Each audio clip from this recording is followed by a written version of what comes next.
Le christianisme n'est pas une idéologie, ce n'est pas un système philosophique, mais un chemin de foi qui part d'un événement témoigné par les premiers disciples de Jésus. Tels sont les mots du pape François lors de l'audience générale place Saint-Pierre. Le point de départ de la réflexion du pape a été la première lettre de Saint Paul aux Corinthiens, dans laquelle il présente le Christ ressuscité, notre espérance. C'est véritablement l'histoire de l'apôtre aux gens qui peut nous faire réfléchir sur notre vie, sur l'origine de notre foi. Il n'était pas un enfant de cœur, c'était un persécuteur, mais la rencontre avec Jésus ressuscité sur la voie de Damas a chamboulé son existence. Être chrétien signifie ne pas partir de la mort, mais de l'amour de Dieu pour nous. Et il suffit uniquement d'une bougie allumée pour vaincre même la nuit la plus sombre, a insisté le pape. C'est vraiment beau de penser que le christianisme, c'est essentiellement cela. Ce n'est pas tant notre recherche de Dieu, notre recherche qui est en vérité très hésitante, mais plutôt la recherche de Dieu de nous. Gesù ci ha presi, ci ha afferrati, ci ha conquistati. Jésus nous a pris, il nous a attrapés, il nous a conquis pour ne jamais nous quitter. Le christianisme est une grâce, une surprise. Et pour cette raison, elle suppose un cœur capable de s'émerveiller. Un cœur fermé, un cœur rationnel est incapable d'émerveillement. Il ne peut pas comprendre ce qu'est le christianisme, car le christianisme est grâce, et la grâce se perçoit seulement et elle se rencontre dans l'émerveillement de la rencontre.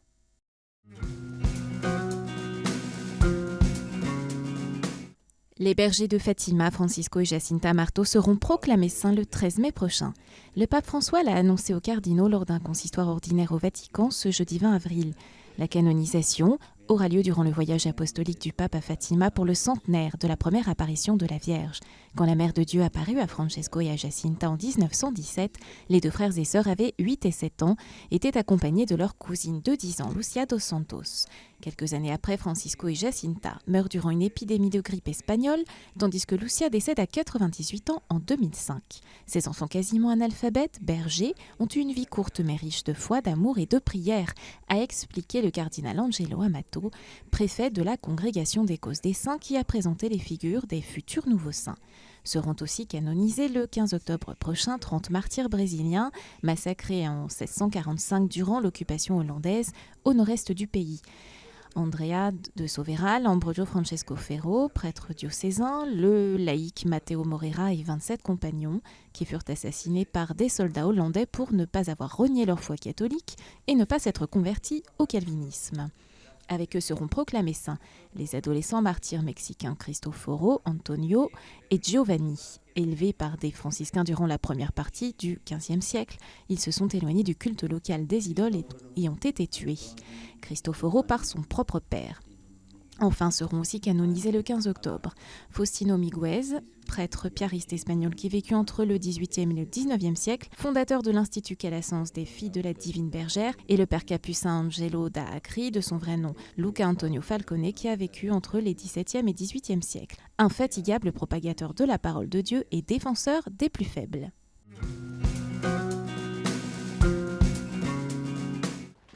Ce samedi 22 avril, le pape François a reçu le prince régnant du Liechtenstein, son Altesse Hans Adam II, ainsi que le prince héritier Alois. Ils étaient accompagnés de leurs épouses ainsi que de leurs enfants. Selon un communiqué du Saint-Siège, les discussions cordiales ont permis d'échanger sur les bonnes relations entre la principauté et le Saint-Siège et a rappelé le rôle historique de l'Église catholique et sa contribution positive qu'elle continue d'offrir à la vie positive du pays. Le Liechtenstein est particulièrement attaché à la protection des droits humains.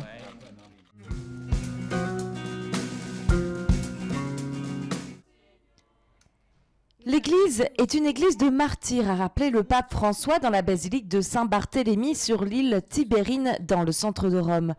Le Saint-Père a présidé en effet ce samedi 22 avril dans l'après-midi une liturgie de la parole en l'honneur des nouveaux martyrs des derniers siècles. Il y a tant de martyrs qui aimaient Jésus sans réserve et qui ont cherché toute leur vie à aider les autres. Le pape a rappelé le drame des migrants, notamment après l'expérience vécue à Lesbos lorsqu'il avait rencontré l'un d'entre eux. Faire mémoire de ces témoins de la foi et prier ici est aussi un grand don, a rappelé le pape, qui a aussi évoqué avec émotion cette femme qui nous regarde du ciel, une chrétienne dont il avait rencontré le mari lors de sa visite. Cet homme est musulman et sa femme, à qui on a demandé d'enlever sa croix, a été égorgée devant lui, s'est remémoré le pape, rappelant que cet homme portait intérieurement la croix de la souffrance d'avoir perdu sa femme, mais ne manifestait aucune rancœur. L'héritage vivant des martyrs nous donne paix et unité. Il nous enseigne qu'avec la force de l'amour et la tendresse, on peut lutter contre l'intimidation, la violence, la guerre, et on peut réaliser avec patience cette paix. Après avoir prononcé son homélie, le pape s'est ensuite recueilli devant plusieurs reliques situées dans les chapelles latérales de cette basilique, portant la mémoire de ces martyrs du génocide rwandais, de ceux du communisme, du nazisme, des mafias et des narcotrafiquants.